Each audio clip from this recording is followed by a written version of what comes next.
সাত সকালে বিষ্ণুপুরের বিজেপি প্রার্থী সৌমিত্র খাঁর বিরুদ্ধে একাধিক অভিযোগ তুলে লিফলেট শহর জুড়ে।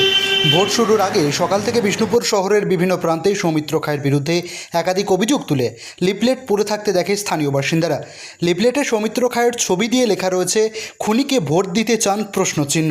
এই বিজেপিকে একটি ভোটও নয়, এর পাশাপাশি একাধিক অভিযোগ তোলা হয়েছে সেই পোস্টারে সৌমিত্র খাঁর বিরুদ্ধে। বিজেপির অভিযোগ, এই পোস্টারটা দিয়েছে তৃণমূল কংগ্রেস। অস্বীকার তৃণমূলের দাবি এটা বিজেপির গোষ্ঠীদ্বন্দ্বের ফল। বিষ্ণুপুর থেকে মিলন পাজা রিপোর্ট, পলাশী বার্তা। এই ধরনের কাজ করেছে কি বলবেন? তৃণমূল এই ধরনের কালচারে বিশ্বাসী নয়, কারণ তৃণমূল উন্নয়নে বিশ্বাসী।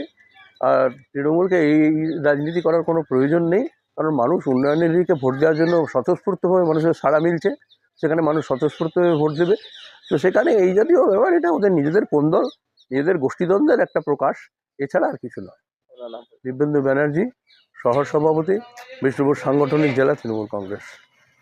তৃণমূল তো অভিযোগ করছে যে বিজেপির কার্যকলাপ গোষ্ঠীদ্বন্দ্বের ফল। এই কালচার হচ্ছে তৃণমূলের কালচার, কারণ মানুষ ভোট দেওয়ার শুধু সময়ের অপেক্ষার জন্য দাঁড়িয়ে আছেন সৌমিত্র খাঁকে দ্বিতীয়বার নির্বাচিত করার জন্যে।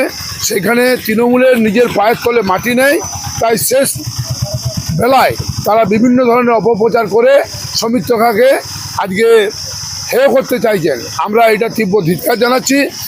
মানুষের কাজ করবে।